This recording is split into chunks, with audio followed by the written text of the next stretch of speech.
Hey everybody, Courtney Smith here. The trade war between nations is heating up, and the old mercantilism of the past is making a comeback.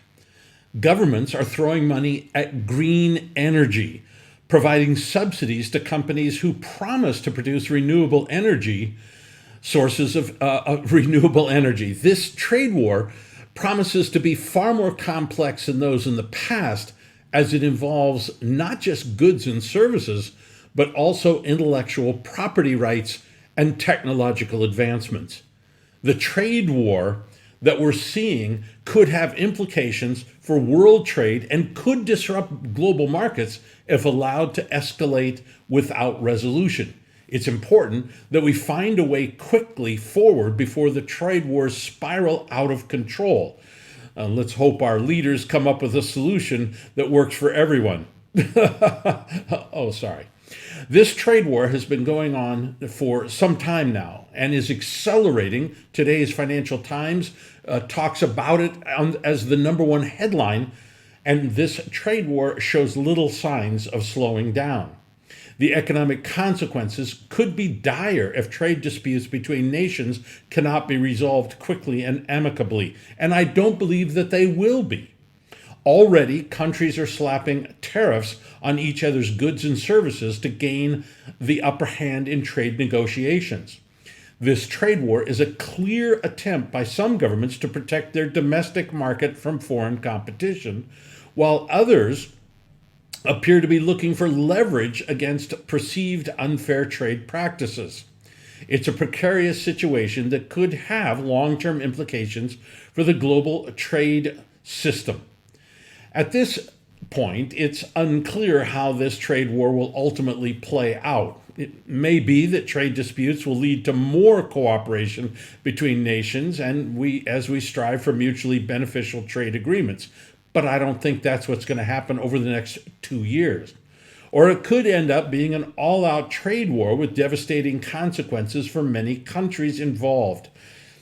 In general, though, we probably aren't going to see that either, not an all-out trade war. We're going to probably see a muddling through.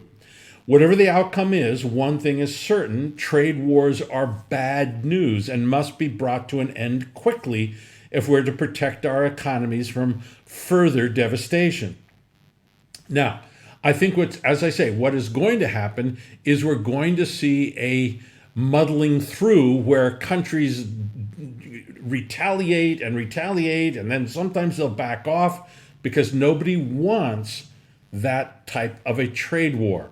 Now, we're going to see some type of further disruption over the near term. This trade war has already had serious economic impacts on countries around the world, particularly China. Prices of goods and services have risen as trade tariffs have been imposed, making it more difficult for individuals, businesses, and governments to purchase what they need. Businesses are suffering losses due to the trade war, which could ultimately lead to job losses in many countries.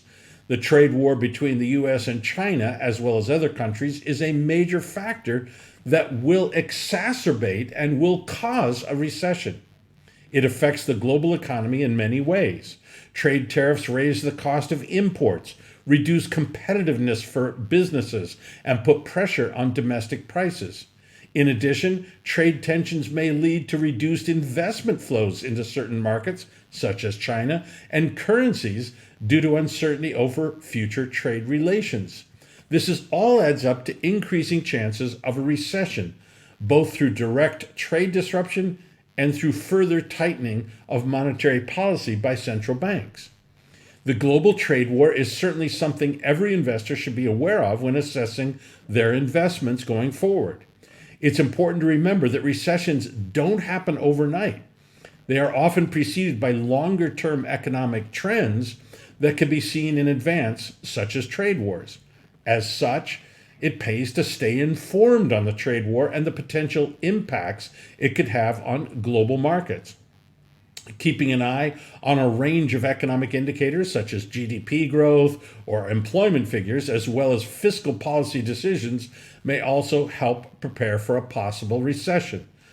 Ultimately, trade wars are not just about trade.